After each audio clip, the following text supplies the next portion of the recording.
मित्रांनो, आता माझा व्हिडिओ बनवण्याचा उद्देश होता असा की आपल्या गावचं वातावरण किती सुंदर असतं, शहरातल्या वातावरणापेक्षा खूप छान असतं, मनाला शांतता असते, झाडं असतात आजूबाजूला. हे माझं आता शेत आहे बरं का.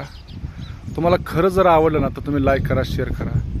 पक्ष्याची घरटीत बघा, इथे चिमणी दिसली ना, बारीक बारीक पक्षी, चिमण्या घरटीत, त्याची पिल्लं आहेत, त्याची लहान बाळ आहेत. ही विहीर आहे, विहिरीच्या वरती एक छोटीशी बाबळ आहे, त्याच्यावर कमीत कमी 40 ते 50 घरं आहेत. ती बाजूला एक 10-15 झाड आहेत मोठे उंच.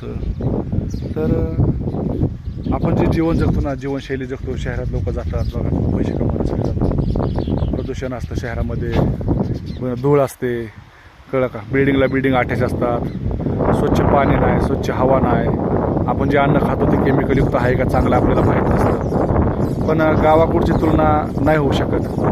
मी सुद्धा शहरात राहतो, मी पण इकडंच गावी येतो, पण मला गावी आल्यानंतर मला शहरात नाही जावं. खरं सांगतो, गावासारखं सुंदर वातावरण कुठंच नाही.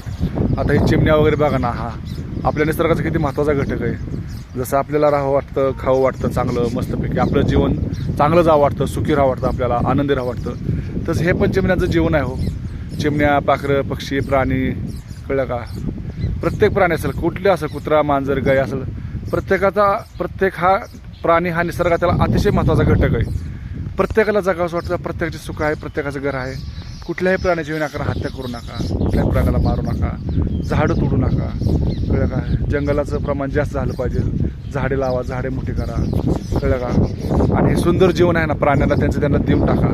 ह्या प्राण्यांचा पण अधिकार आहे माहिती आहे, ह्या प्राण्यांचा, पक्ष्यांचा सुद्धा ह्या पृथ्वीवर अधिकार आहे, समजलं का. आपलाच अधिकार नाही. आपण डॉमिनेशन केलं, समजलं, जंगलतोड केली, सिमेंट कॉन्क्रीट बिल्डिंग बांधल्या, धरणं बांधली, सगळं करत बसलो आपण.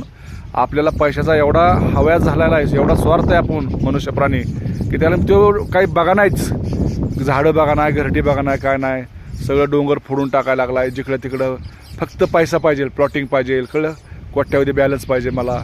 ह्याच्यामुळं विनाकारण आपल्या आजूबाजूच्या प्राण्यांना, पक्ष्यांना आपल्यामुळं त्रास होईल असं वागलं नाही पाहिजे. आपण असो, कुणी मी असो, सगळे असो, आपल्याला निसर्गाला सोबत घेऊन जायचं, ध्यानात घ्या. ह्या प्राण्याला सोबत घेऊन जगायचं आहे, ह्यांचं पण आयुष्य लक्षात घ्या. बरोबर आहे ना.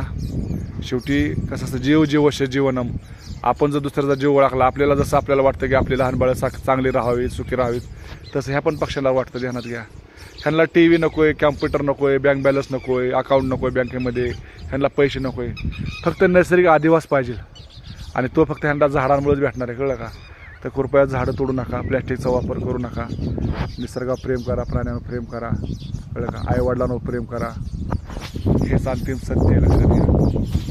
थँक्यू.